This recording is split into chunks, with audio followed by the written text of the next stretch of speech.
یہی کیفیت شام میں ہوتی ہے، دن کی روشنی ختم ہو جاتی ہے، تاریکی شروع ہو جاتی ہے، انسان محسوس ہی نہیں کرتا. کیوں؟ اس لیے یہ سارا پروسیس تدریجی ہے، آہستہ آہستہ ہے، رفتہ رفتہ ہے. لیکن اگر یہ تدریج نہ ہو تو پھر کیا ہوگا؟ اگر اچانک یہاں پر آپ کی بجلی چلی جاتی ہے تو پھر کیا ہوتا ہے؟ یہ عدم تدریج ہے، یعنی تدریج کا نہ ہونا. اچانک روشنی کا آنا اور اچانک روشنی کا چلے جانا اور اندھیرے کا غالب آ جانا، اس سے انسان نقصان اٹھاتا ہے. عملی زندگی میں اللہ تبارک و تعالیٰ کی یہ جو سنت اس عالم پر حاکم ہے، وہ سنت تدریج ہے، اور اسی سنت کا حصہ امامت ہے، چاہے وہ امامت کی غیبت ہو چاہے امامت کا ظہور ہو. لہذا اللہ تبارک و تعالیٰ نے جب یہ ارادہ کر لیا کہ اس زمانے کے موجود انسان اللہ کے ولی کا بوجھ اٹھانے کے قابل نہیں ہیں، اللہ کے ولی کے پیچھے چلنے کے ابھی قابل نہیں ہیں، اللہ کے ولی کی حفاظت کے قابل نہیں ہیں، اللہ کے اس ولی کے دشمنوں کے مقابلے میں کھڑے ہونے کے قابل نہیں ہیں، تو اللہ تبارک و تعالی نے تدریجی طور پر وہ جو قلیل تعداد میں مؤمنین تھے ان کو باقی کثرت کے مقابلے میں قلیل، ماضی کے مقابلے میں نہیں، اس پوری دنیا میں موجود مسلمانوں غیر مسلموں کے مقابلے میں قلیل، اس قلیل تعداد کے حوالے سے اللہ نے ان کے دلوں کو اتنا مضبوط کیا اس تدریجی عمل کے نتیجے میں کہ اب وہ سیکھ گئے کہ اگر امام تک ان کی پہنچ نہ ہو تب بھی انہوں نے احد والوں کی طرح سے میدان چھوڑ کر بھاگنا نہیں ہے، میدان میں کھڑے رہنا ہے. اس کا نتیجہ کیا ہے؟ اس کا نتیجہ یہ ہے کہ امام حسن عسکری کی شہادت ہوتی ہے. 5 سال امام زمان علیہ السلام اس دنیا میں موجود ہوتے ہیں اور خواص کے ساتھ ان کا رابطہ ہوتا ہے، اور یہ جو خواص کے ساتھ رابطہ ہے ان خواص کے ذریعے سے عوام سے رابطہ ہوتا ہے. یہ 5 سال کا عرصہ گزر جاتا ہے، یہ بھی ایک تدریجی عمل ہے. اس کے بعد ایک غیبت کا آغاز ہوتا ہے جس کو آپ کہتے ہیں غیبت صغریٰ. کتنے سال؟ جی 70 سال. 70 سالہ غیبت صغریٰ. وہ 5 سال امام موجود ہیں، لوگوں کی نگاہوں میں موجود ہیں، لیکن خواص کی، عوام کی نہیں.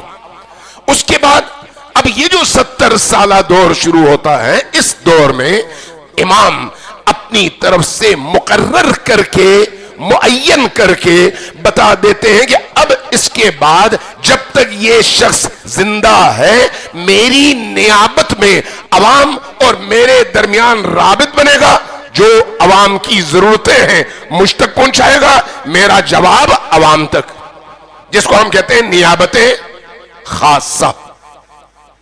یہ دور کب تک رہا؟ 70 سال تک. میں مختصر کروں، آخری نائب کی، چوتھے نائب کی جب موت کا وقت ہوا تو امام نے کیا فرمایا؟ اب نیابت خاصہ ختم، اب نیابت عامہ شروع. یہ بھی ایک تدریجی عمل ہے. پہلے خود امام نگاہوں کے سامنے تھے، پھر امام بہت کم نگاہوں کے سامنے آئے، پھر امام شہید ہو گئے، پھر نئے امام صرف 5 سال کی عمر تک لوگوں میں سے خواص کی نگاہوں میں رہے، پھر وہ خواص کی نگاہوں سے بھی اوجھل ہوئے، پھر 70 سال کا عرصہ گزرا، اور اس 70 سال میں صرف ایک نائب کے ذریعے سے عوام سے متصل رہے، اور اس کے بعد پھر غیبت کبریٰ کا آغاز ہوا. اور اس غیبت کبریٰ کے نتیجے میں اب وہ فقہا، وہ مجتہدین، وہ مراجع، وہ علماء جو دین میں صاحب نظر ہیں اور امام کی بتائی ہوئی شرائط پر پورا اترتے ہیں، ان کو نیابت عامہ ملی، اور اعلان ہو گیا کہ اب لوگ ان کی طرف رجوع کر کے ان سے دین لے، ہم تمہارے دین کے محافظ ہیں، تمہیں گمراہ ہونے نہیں دیں گے. لیکن راستہ یہ ہے. آیت اللہ العظمیٰ جن کا میں نے ابھی تذکرہ کیا، حسن زادہ آملی وہ یہاں پر فرماتے ہیں کہ جب یہاں تک نوبت پہنچی کہ غیبت خود تدریجی ہے مختلف مراحل میں، تو ظہور بھی اسی طرح سے اس نظام عالم کا حصہ ہے اور تدریجی ہے. تو وہ ظہور کیسے ہے؟ جس طرح سے غیبت تھی، آہستہ آہستہ ظہور کے آثار تم پر نمودار ہونے شروع ہو جائیں گے. یہ جو آثار نمودار ہونے شروع ہو جائیں گے وہ کیسے ہوں گے؟ آہستہ آہستہ معاشرے کے اندر کچھ قوتیں اٹھیں گی، وہ قوتیں آہستہ آہستہ طاقتور بنیں گی، ان کی طاقت کا زور بڑھتا چلا جائے گا. اس کے مقابلے میں مستکبر اور طاغوتی طاقتوں کی نیندیں حرام ہونا شروع ہو جائیں گی، اور یہ بھی تدریجی طور پر ہوگا.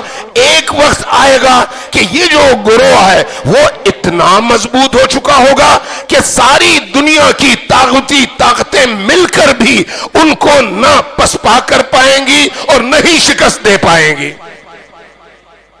یہ ظہور تدریجی ہے، ظہور تدریجی.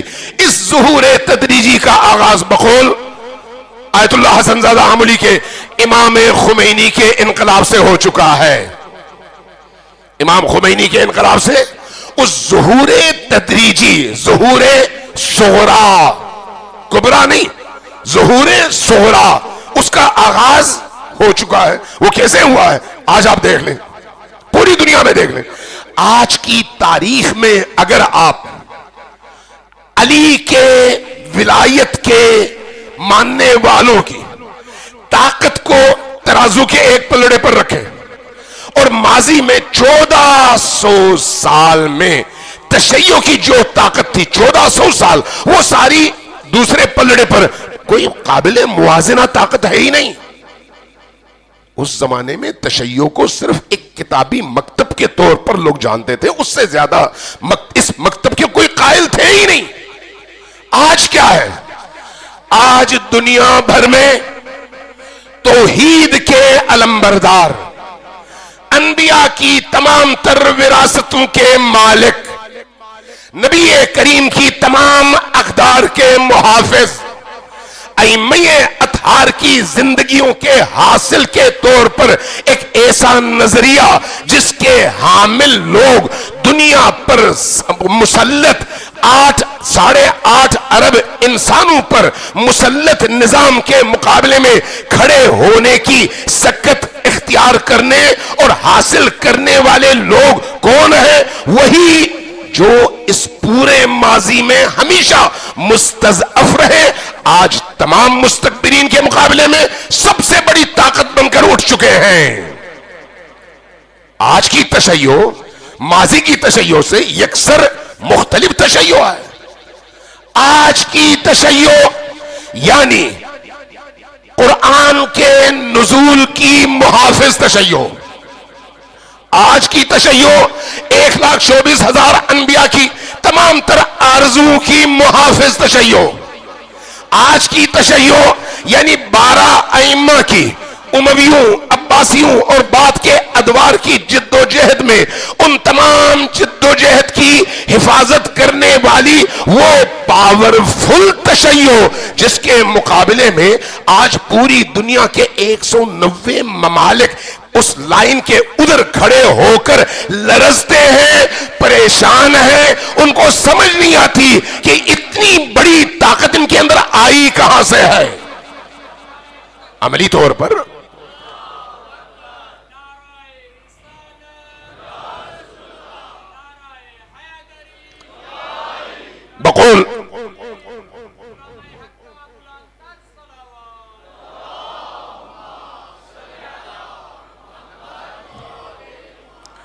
بقول آیت اللہ علماء حسن زادہ آملی کے یہ ظہور صغرا ہے.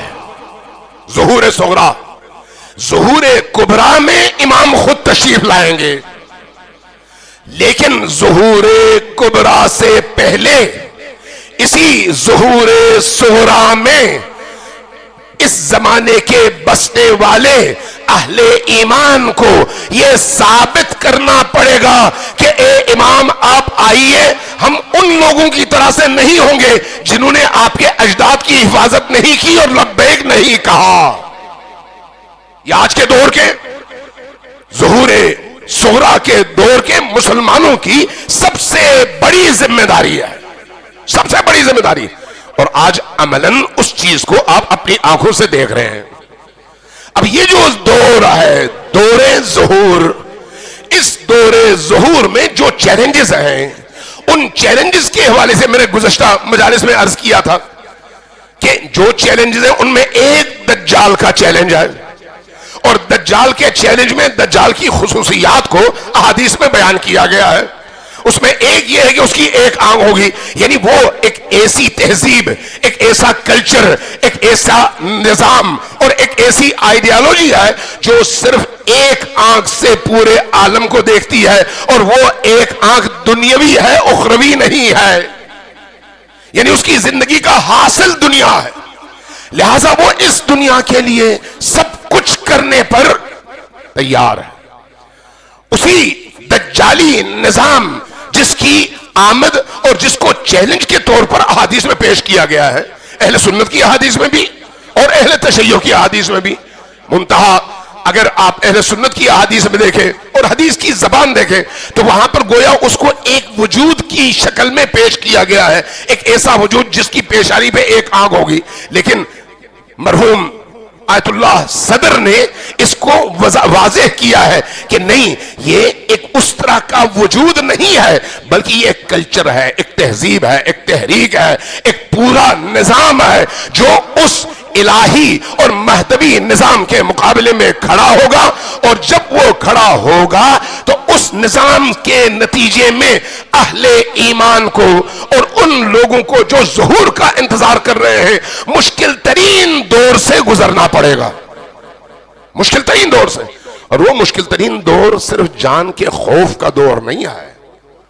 وہ متعدد مشکلات ہے۔ کل کچھ مشکلات کا میں نے آپ کے سامنے ذکر کیا تھا، اور ان میں سے ایک میں نے عرض کیا تھا، وہ جو دا کپ آف ٹی کے حوالے سے، اس کتاب کا اصل نام ہے 3 cups of tea، جو اس امریکن نے لکھی ہے۔ آپ اب بھی گوگل میں جائیں، سرچ کریں، پوری ہسٹری نکل آئے گی، اور جب آپ اس کو چیٹ جی پی ٹی پہ یا کسی اور اس طرح کے سوشل میڈیا کے اپلیکیشن میں تلاش کریں تو آپ کو اس کو پوری ہسٹری ملے گی کہ انہوں نے کس طرح سے آپ کے اس مؤمنوں کے علاقے کو متاثر کیا ہے۔ یہ تو ان کروڑوں میں سے ایک مثال ہے۔ چیلنج کیا ہے؟ اہل ایمان کے لیے، اہل کفر کے لیے کوئی چیلنج نہیں ہے، اہل نفاق کے لیے کوئی چیلنج نہیں ہے، اہل شرک کے لیے کوئی چیلنج نہیں ہے۔ اگر کوئی چیلنج ہے تو وہ صرف اس کے لیے ہے جس کے دل میں ایمان بستا ہے، اور وہ چیلنج تعلیم کے میدان میں ہے، وہ چیلنج اخلاق کے میدان میں ہے، وہ چیلنج دینی روایات اور رسوم کے میدان میں ہے، وہ چیلنج معنویات کے میدان میں ہے، وہ چیلنج کلچر کے میدان میں ہے، وہ چیلنج اجتماعی زندگی کے میدان میں ہے۔ ہر اس مقام پر وہ چیلنج موجود ہے جہاں پر ایک اہل ایمان کا امتحان ہو سکتا ہے۔ صلوات بھیجئے بر محمد و آل محمد۔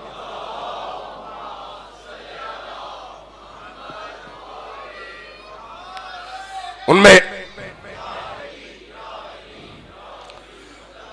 مذہب کے مقابلے میں مذہب کو کھڑا کرنا ایک چیلنج ہے۔ میں صرف فہرست بتاؤں گا چونکہ اب ٹائم بہت کم رہ گیا ہے، اتنا ٹائم نہیں ہے کہ میں ہر ایک پر وضاحت کرتا چلا جاؤں اور موضوع کھل جائے۔ کسی اور موقع پر اگر اللہ نے توفیق دی، ایک دفعہ پھر صلوات بھیجئے بر محمد و آل محمد۔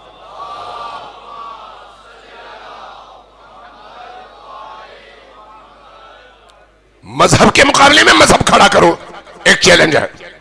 مذہب کے مقابلے میں مذہب، شیعہ کے مقابلے میں شیعہ، سنی کے مقابلے میں سنی۔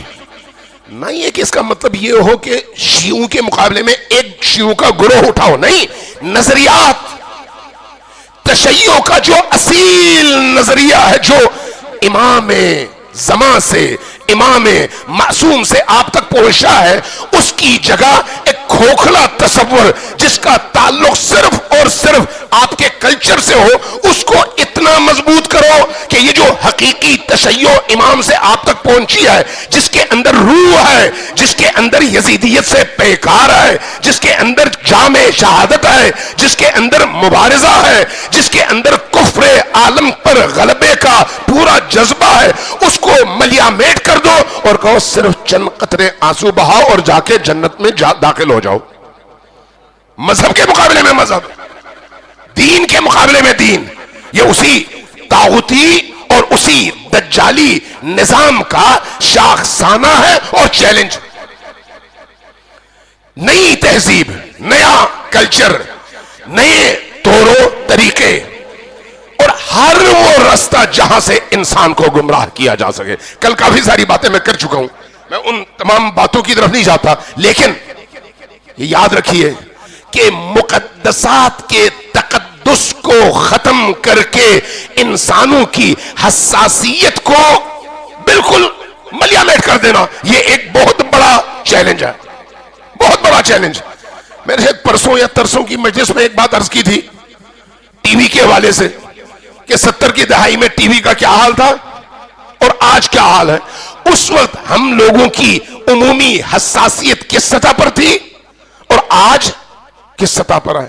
آج سے اگر آپ 30 سال پہلے خاندانوں میں جاتے تو خاندانوں میں کوئی لڑکی کسی لڑکے سے بات کرتی تو یہ بہت بڑا عیب تصور ہوتا تھا اور غیرت جوش میں آتی تھی۔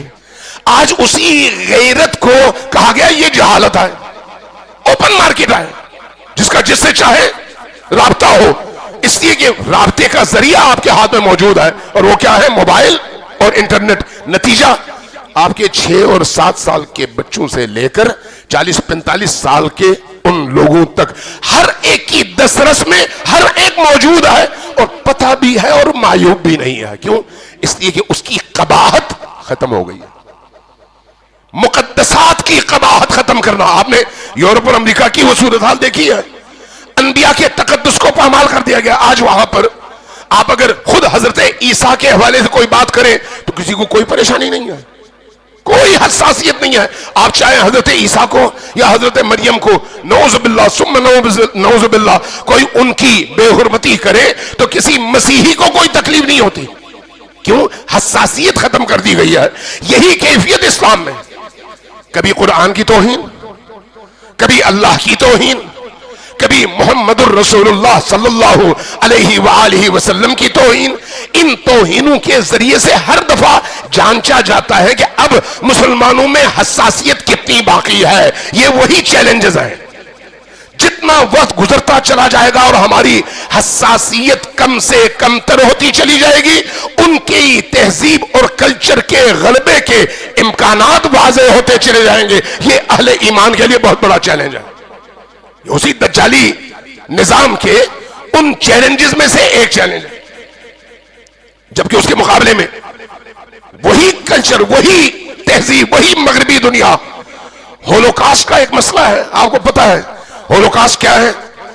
ہٹلر کے زمانے میں یہودیوں نے یہ ایک ہوائی اڑائی کہ ہٹلر نے 6 ملین یہودیوں کا خاتمہ کیا ہے۔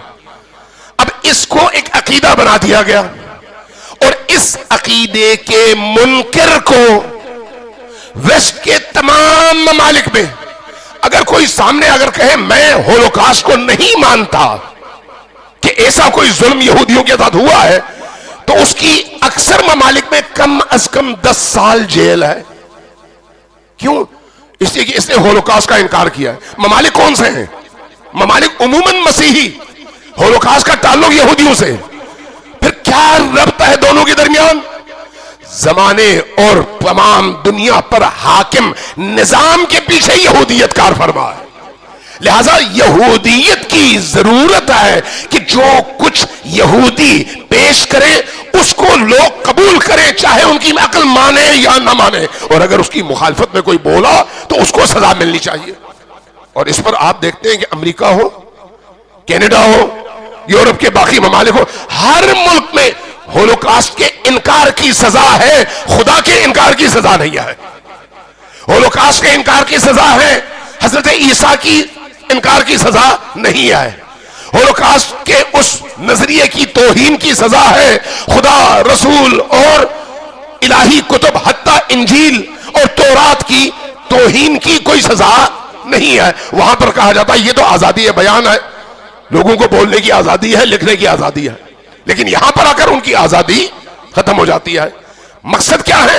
وہ جو تقدس ہے دین کے حوالے سے, اس تقدس کو مٹا دیا جائے. اور ہمارے معاشرے میں یہ چیز, یہ بیماری تیزی کے ساتھ پھیل رہی ہے, اور یہ عصر ظہور کا بہت بڑا چیلنج ہے, بہت بڑا چیلنج. ایک اور چیلنج وہ عجیب ہے کہ ائمہ کی احادیث میں بھی یہ ہے کہ یہ جو عصر ظہور ہوگا اس میں نیکی کی جگہ بدی لے گی, اور بدی نیکی بن جائے گی, اور نیکی برائی بن جائے گی. آج آپ ذرا اپنے سوشل میڈیا میں, اپنے الیکٹرانک میڈیا میں, اپنے معاشرے میں دیکھیں, وہ جو ماڈلز ہیں ان کو کتنی تکریم دی جاتی ہے, کتنے ان کے فالوورز ہوتے ہیں, فاحشاؤں کے کتنے فالوورز ہوتے ہیں. وجہ کیا ہے؟ وہ بدکردار ترین افراد, برہنہ ترین افراد جو معاشرے کو دینی قدروں سے دور کرنے میں اس دجالی نظام کا مہرہ ہے, ان کی فالوئنگ ملینز میں ہے. کیوں؟ ان کی ترویج.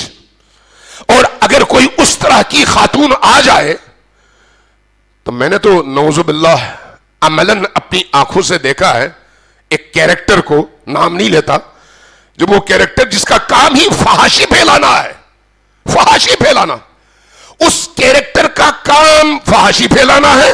اور جب آیا حرم امام حسین میں تو ہمارے عزادار, ہمارے ماتمی, ہمارے ظاہرین اس کے ارد گرد ایسے جمع ہوئے جیسے مٹھاس یا پھول کے ارد گرد شہد کی مکھیاں جمع ہوتی ہیں.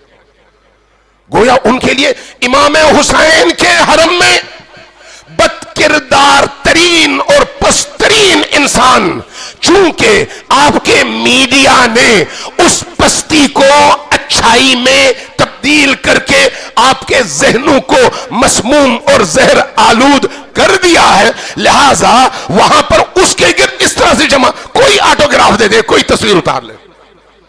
کیوں؟ نبی کریم نے فرمایا تھا برائی کی جگہ اچھائی کی جگہ برائی لے گی, اور پھر برائی اچھائی کی جگہ صرف لے گی نہیں, برائی لوگوں کی نگاہ میں اچھائی بن جائے گی. عملی طور پر یہ چیزیں ہم اپنی آنکھوں کے ساتھ دیکھ رہے ہیں, اپنی آنکھوں سے دیکھ رہے ہیں.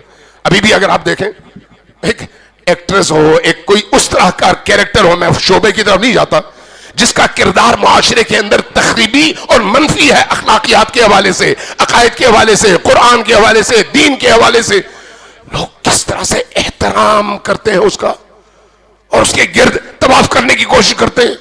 ایک دو واقعات نہیں, ہزاروں واقعات. پھر کوئی اس طرح کا شخص جو اپنے زمانے کا بد کردار ترین ہو, کسی طرح سے جیل سے رہا ہو کے آئے تو پوری عوام ٹوٹ پڑتی ہے اس کے استقبال کے لیے. اچھائی کی جگہ برائی نے لی اور برائی کو اچھائی بنا دیا گیا. اسلام نے کہا تھا آمروا بالمعروف ونہوا عن المنکر.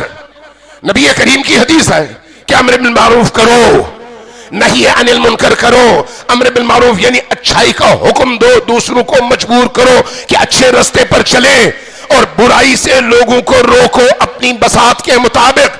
اور اگر تم یہ کام نہیں کرو گے تو کیا ہوگا؟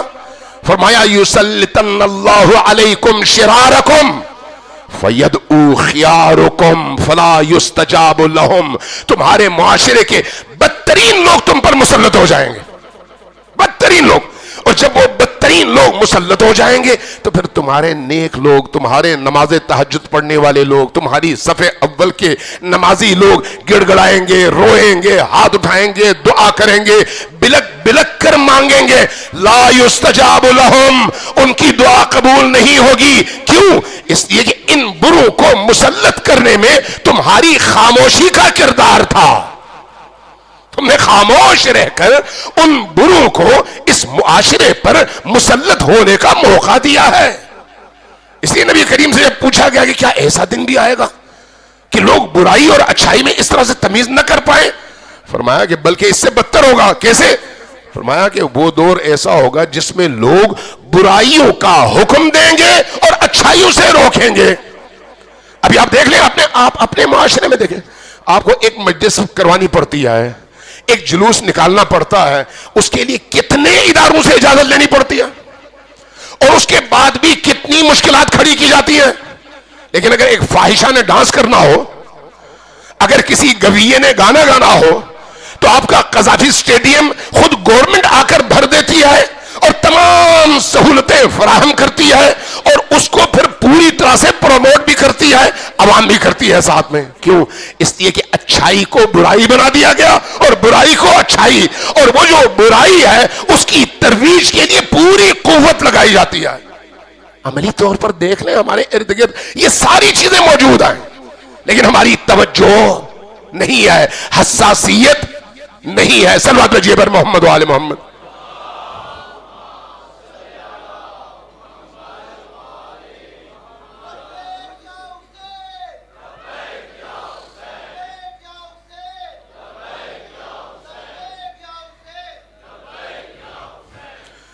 ان سختیوں اور ان ابتلاءات اور امتحانات میں ایک, آپ کے سارے معیشتی نظام کو آپ کے اسی کلچر میں اس طرح سے لپیٹ دیا جائے گا کہ ان چیزوں کو آپ الگ نہیں کر سکیں گے.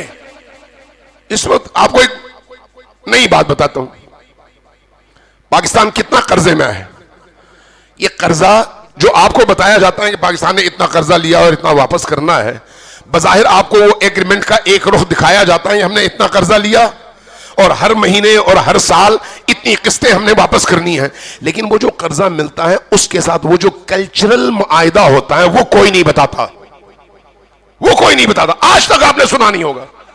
ہر قرضے کے پیچھے ایک اخلاقی اور کلچرل معاہدہ بھی چھپا ہوا ہوتا ہے کہ قرضہ ہم دیں گے, لیکن تم نے یہ قانون بنانا ہے جس کے تحت بے حیائی عام ہو, تم نے یہ قانون بنانا ہے جس کے تحت دین پر اس طرح سے پابندی لگے. جتنی بھی اس طرح کی پابندیاں آپ کو نظر آئیں گی اور جتنے بھی نئے قوانین نظر آئیں گے ان کے پیچھے وہی قرضے ہیں. پاکستان جیسے ملک میں ٹرانسجینڈر کے تحفظ کے لیے قوانین بنائے گئے, آپ کے علم میں ہے نا. تو یہ ٹرانسجینڈر کا قانون اچانک قومی اسمبلی یا صوبائی اسمبلی میں زمین سے اگا نہیں. وہ جو قرضہ آ رہا ہے اس کے اگینسٹ آپ نے یہ کام کرنا ہے. یہ کام اگر نہیں کریں گے تو قرضہ نہیں ملے گا.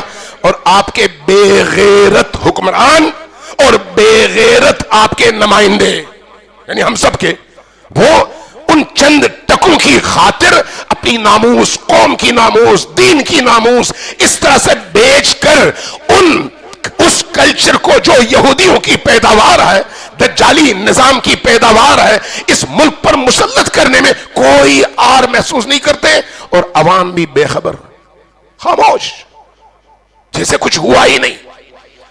جب آپ کو آہستہ آہستہ زہر دیا جاتا ہے تو آپ کو محسوس بھی نہیں ہوتا, لیکن اگر ایک دفعہ میں بڑی مقدار میں زہر دے دیا جائے تو آدمی مر جاتا ہے.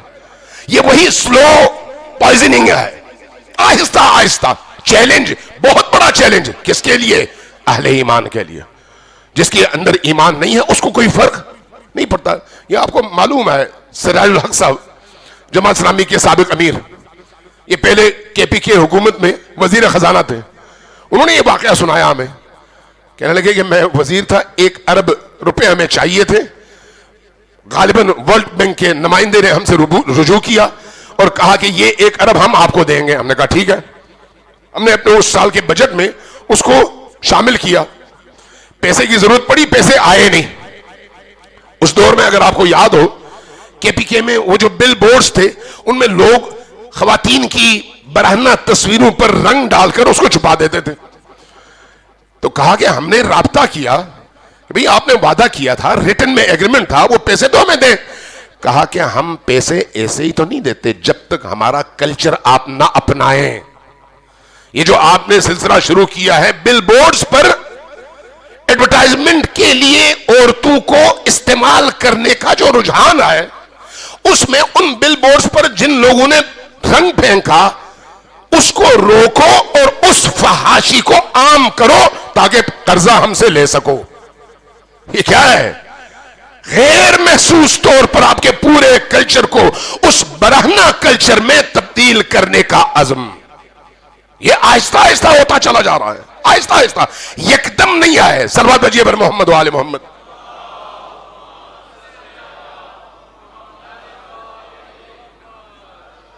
ایک دفعہ پھر صلوات بھیجیں پر محمد و آل محمد.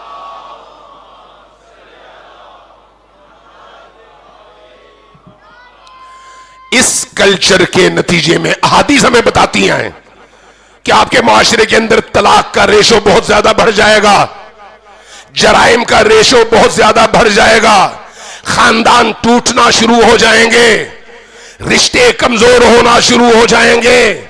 جب میاں اور بیوی کے درمیان، باپ اور بچوں کے درمیان، ماں اور بیٹوں کے درمیان رشتہ کمزور ہوگا تو اس کمزوری کے نتیجے میں خاندان ٹوٹنے لگیں گے. یورپ میں یہ سب کچھ ہو چکا ہے، یہاں اب آہستہ آہستہ اس کی ترویج ہو رہی ہے. اور یہ جو آپ کا تعلیمی نظام ہے جس میں آپ اور ہم اپنے بچوں کے، وہ جو ابتدائی کلاس کے بچے ہیں ان کے 30 اور 35,000 40,000 روپے پر منتھ فیس دے کر اسکول بھیجتے ہیں، ان کو وہیں سے یہ زہر کی پڑیا پلائی جاتی ہے، وہیں سے.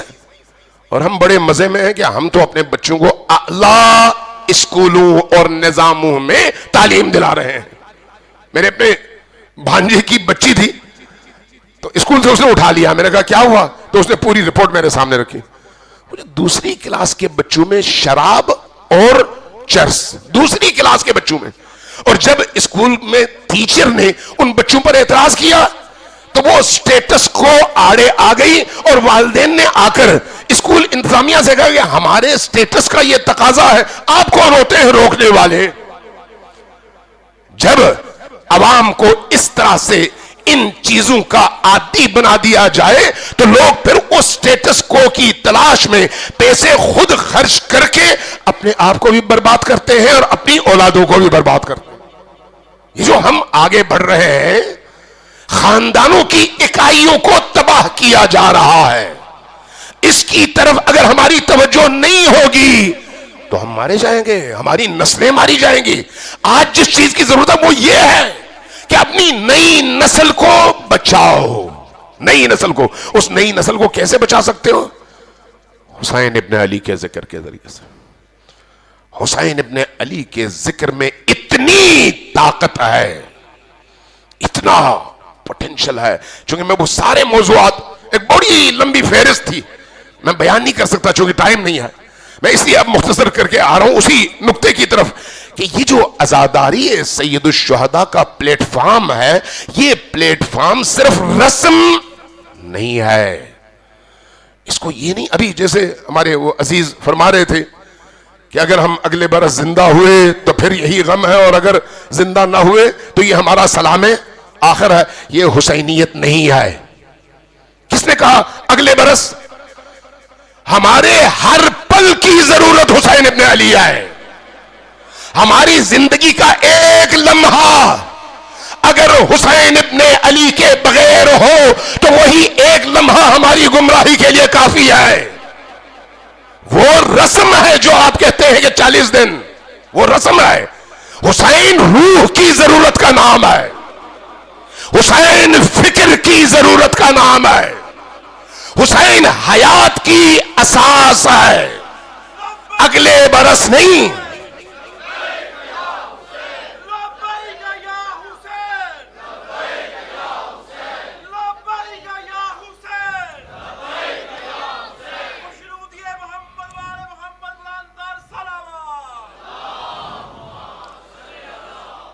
عزاداری سید الشہداء اور ذکر حسین، یہ ہماری روح کی غذا ہے. یہ جو ہم 5 اوقات میں نماز پڑھتے ہیں، کیوں پڑھتے ہیں؟ ایک ہی دفعہ پڑھنا کافی نہیں ہے. ایک دفعہ دن میں 5 نمازیں ایک ساتھ پڑھ کے فارغ کیوں نہیں ہو جاتے؟ ہمیں ہر 2-3 گھنٹوں کے بعد دوبارہ خود کو کنگھالنے کی، تولنے کی اور دیکھنے کی ضرورت پڑتی ہے کہ کہیں ہم راہ راست سے بھٹک تو نہیں گئے. ہر نماز میں، ہر تشہد میں آپ کہتے ہیں استغفر اللہ ربی واتوب الیہ. پچھلی نماز میں بھی آپ نے کہا، ابھی بھی کہا، اگلی نماز میں پھر کہیں گے. کیوں؟ ہر پل بل شیطان کا پھندا تیار ہے اور ہم بھی اس پھندے میں پھنستے چلے جاتے ہیں. اگر توجہ نہ ہو، اگر ہم اس چیز کو سامنے نہ رکھیں تو ہماری نمازیں ہمیں نہیں بچا سکتی. جس طرح سے نماز نہیں بچا سکتی اگر توجہ نہ ہو، تو عزاداری بھی اگر صرف رسم ہو تو نہیں بچا سکتی. عزاداری مشن ہے، مشن، رسم نہیں. عزاداری زندگی کا سانچہ ہے. سانچے سے مراد کیا ہے؟ آپ کا دل حسین ابن علی کے نام پر اس طرح سے دھڑکے کہ ذکر حسین آپ کی روح اور آپ کے پورے وجود کو زندگی عطا کرے. اور حقیقتاً عزاداری سید الشہداء میں یہ جان ہے، یہ پوٹینشل ہے، اس لیے کہ اس کی برگشت حسین ابن علی کی طرف ہے. اور حسین ابن علی وہ ہستی ہے جس نے اپنی پوری ہستی اللہ کی بارگاہ میں اس کے دین کی حفاظت کے لیے قربان کر کے رضائے رب کو اس طرح سے خرید لیا ہے کہ اب اللہ بھی وہی کرتا ہے جو حسین چاہتا ہے.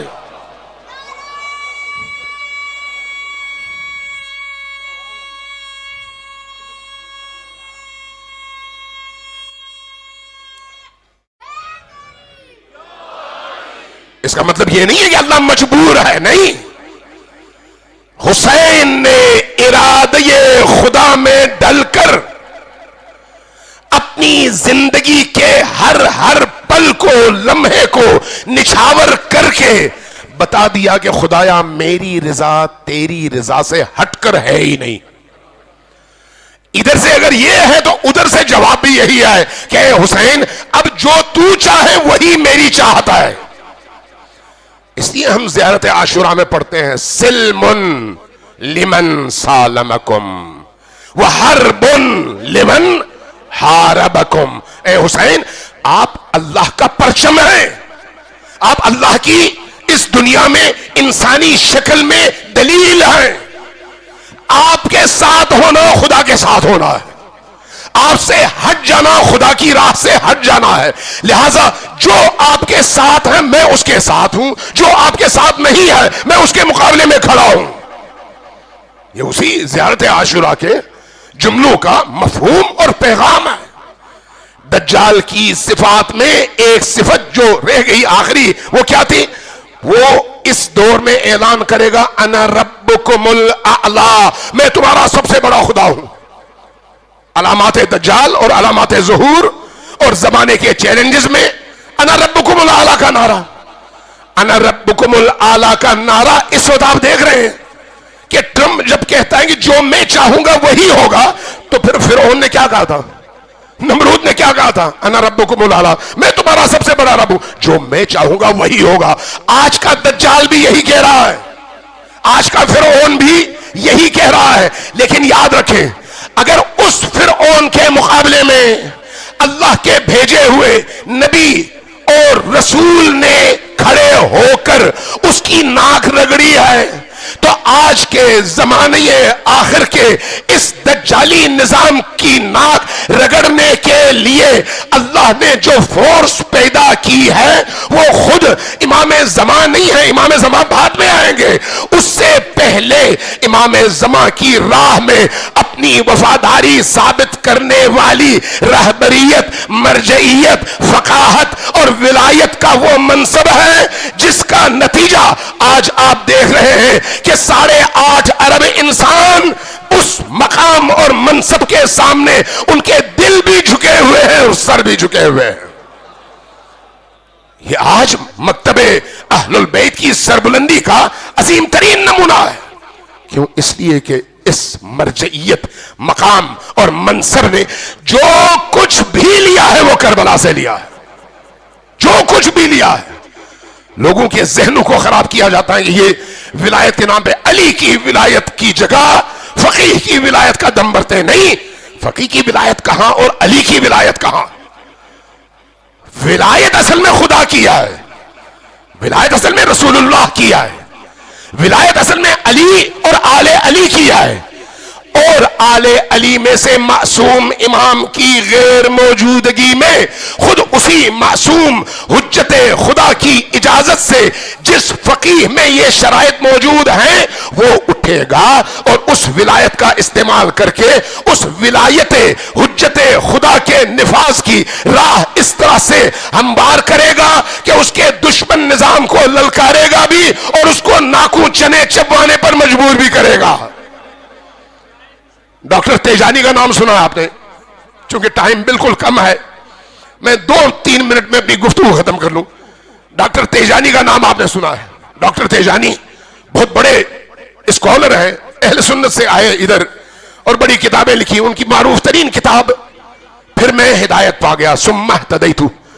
پچھلے 2 سال پہلے غالباً ان سے ایک ملاقات تھی. انہوں نے اپنا واقعہ سنایا. کہنے لگے یہ جو غزہ کی جنگ ہو رہی تھی نا, غزہ کی جنگ, اس میں کہا کہ میں ان دنوں میرے پاس وہ کتاب تھی ثم اہتدیت, پھر میں ہدایت پا گیا. میرے ایک اہل حدیث دوست تھے جس کو آپ عام اصطلاح میں وہابی کہتے ہیں. کہنے لگے میرے دوست تھے, حافظ قرآن بھی تھے, حافظ مسلم بھی تھے, صحیح مسلم, حافظ بخاری بھی تھے, بہت ساری چیزیں ان کو حفظ تھی, بڑے پڑھے ہوئے آدمی تھے. میں وہ کتاب لے کے گیا, ان کو کتاب دی اور کہا کہ یہ کتاب آپ پڑھ لیں, اگر اس کتاب میں کوئی غلطی ہے تو مجھے بتا دیں, میں اصلاح کر لوں گا. واپس آ گیا. غزہ کی جنگ اپنے عروج پر تھی. کچھ عرصے کے بعد میری خواہش تھی کہ میں جاؤں زیارات پہ ائمہ کی بارگاہ میں. سوچا اس سے ملتا ہوا چلا جاؤں. چلا گیا اس کے پاس, فلسطینی تھا. کہتے ہیں میں چلا گیا اس کے پاس, جا کے ان سے میں نے گزارش کی اور عرض کیا کہ وہ جو کتاب میں نے آپ کو دی تھی پڑھی آپ نے؟ کہا نہیں. جب کہا نہیں پڑھی تو مجھے حیرت ہوئی. میں نے کہا کیوں نہیں پڑھی؟ کہا بس نہیں پڑھی. اب میرا دوست تھا اس لیے میں نے بھی تھوڑا سا زیادہ اصرار کیا, نہیں مجھے وجہ بتاؤ کہ تم نے کیوں نہیں پڑھی. تو اس نے پلٹ کر کہا کہ تم یہ چاہتے تھے کہ تمہاری کتاب پڑھ کر میں مکتب اہل البیت کو قبول کر لوں. تو کہتے ہیں جیسے ہی اس نے یہ کہا تو میں نے مسکرا کر کہا کہ اگر قبول کر لو تو حرج کیا ہے, اس میں حرج تو کوئی نہیں ہے. اب وہ مسکرایا, مسکرا کے کہا کہ میں نے تمہاری کتاب نہیں پڑھی لیکن میں نے مکتب اہل البیت کو قبول کر لیا ہے. کہتے ہیں اب مجھے ایک جھٹکا لگا. تعجب سے میں نے پوچھا تم نے مکتب اہل البیت کو قبول کر لیا؟ کہاں؟ وہ کیسے, کیوں, وجہ؟ تم نے کوئی کتاب تو پڑھی نہیں, مطالعہ تو کیا نہیں. اس نے ایک جملہ کہا اور جملہ 3 بار دہرایا. وہ جملہ کیا ہے؟ شیعتنی الغزہ, شیعتنی الغزہ, شیعتنی الغزہ. مجھے غزہ نے شیعہ کیا, مجھے غزہ نے شیعہ کیا, مجھے غزہ نے شیعہ کیا. میں نے پوچھا کیسے؟ کہا کہ غزہ میں جب فرعون زمان بمباری کر رہا تھا اور چھوٹے چھوٹے بچوں کے جسم کے پرخچے فضا میں اڑ رہے تھے تو مجھے اپنے ارد گرد کے ان 56 مسلمان اور اسلام کے بڑے بڑے دعوے دار ممالک میں ایک بھی مسلمان نہیں ملا. اور اگر ان مظلوموں کی کسی نے حمایت کی تو وہ یا بیروت میں بیٹھے ہوئے تھے, یا بغداد میں بیٹھے ہوئے تھے, یا صنعاء میں بیٹھے ہوئے تھے, یا تہران میں. جب میں نے ان پر غور کیا تو دیکھا ان سب کی اساس ایک ہی ہے اور وہ ہے کربلا. لہذا کربلا کے ان بیٹوں کی وجہ سے میں نے دیکھا کہ اگر غزہ کے مظلوموں کی کوئی حمایت کر سکتا ہے تو وہ وہی ہوگا جس کی رگوں میں حسین کا خون دوڑتا ہوگا. عزیزان من, یہ دور حسینیت کے عروج اور غلبے کا دور ہے. لہذا اس دور کا اختتام منجی عالم بشریت مہدی آخر الزمان کے ظہور پر ہے. اس ظہور کے لیے خود کو آمادہ کرنا ہے اور اس آمادگی کے لیے ضروری ہے کہ اپنے گھر سے لے کر بازار تک یہ جو دجالی کلچر کے جتنے بھی مناظر اور چیلنجز ہیں ان کے سامنے ہم اپنے بچوں کو بھی بچائیں اور اپنی خواتین کو بھی بچائیں, خود کو بھی بچائیں, خود کو بھی. میں ایک روایت امام حسن عسکری کی بیان کرتا ہوں آج چونکہ ان کی شہادت کی رات ہے. ذرا صلوات بھیجیے بر محمد وآل محمد.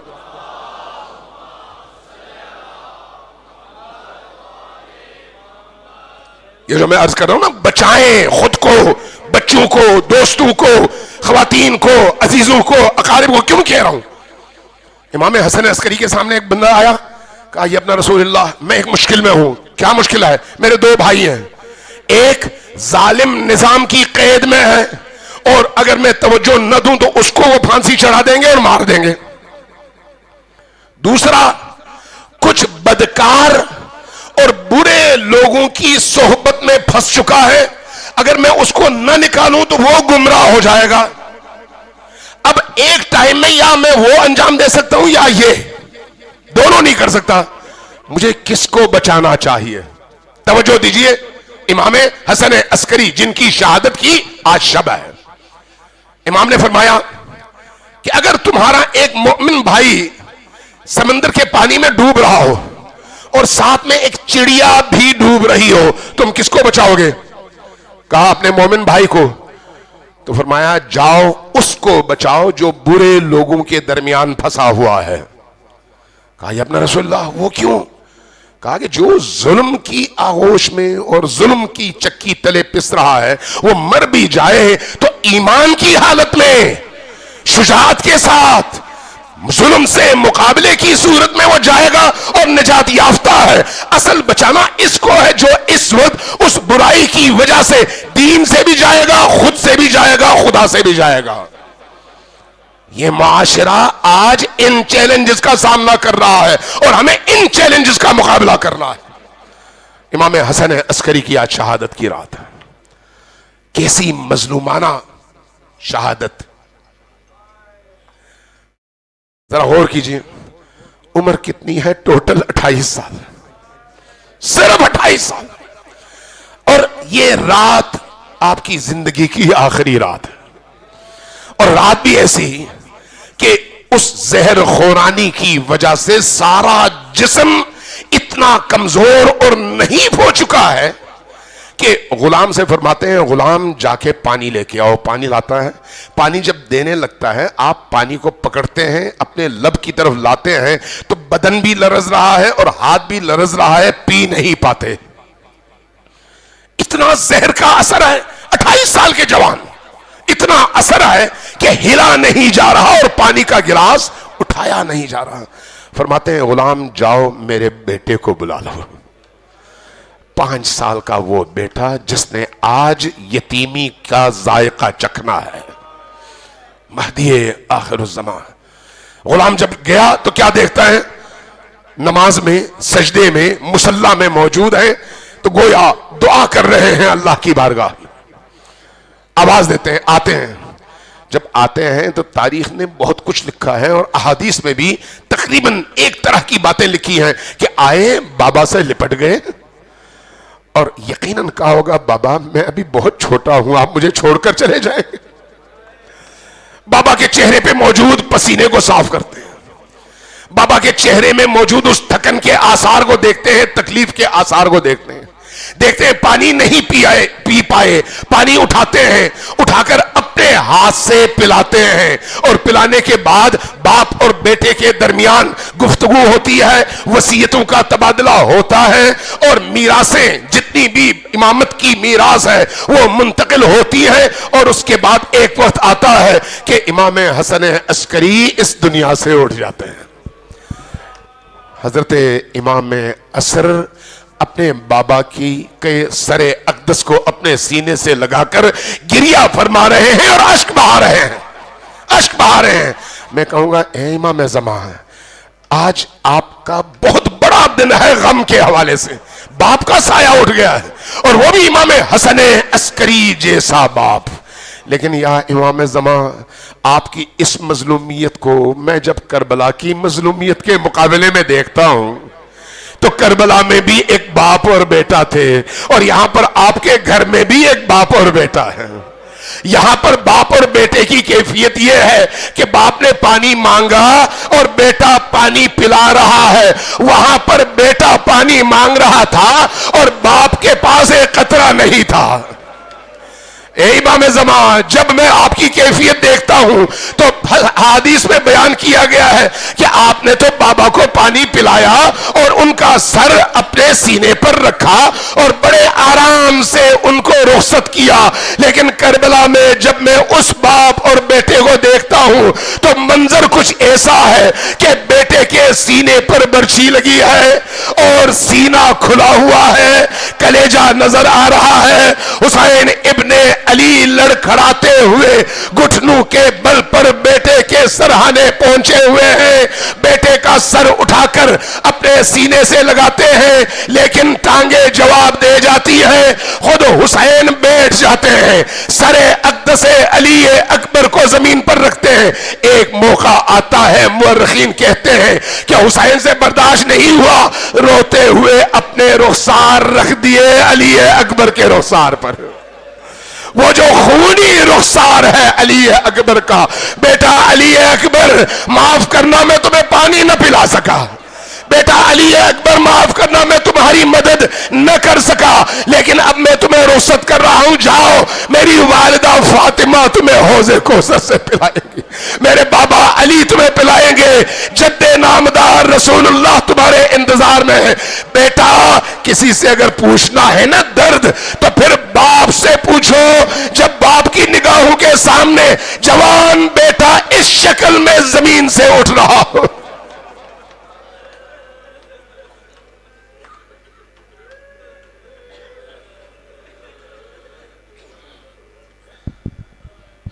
انا للہ و انا الیہ راجعون وسیعلم الذین ظلموا ای منقلبون.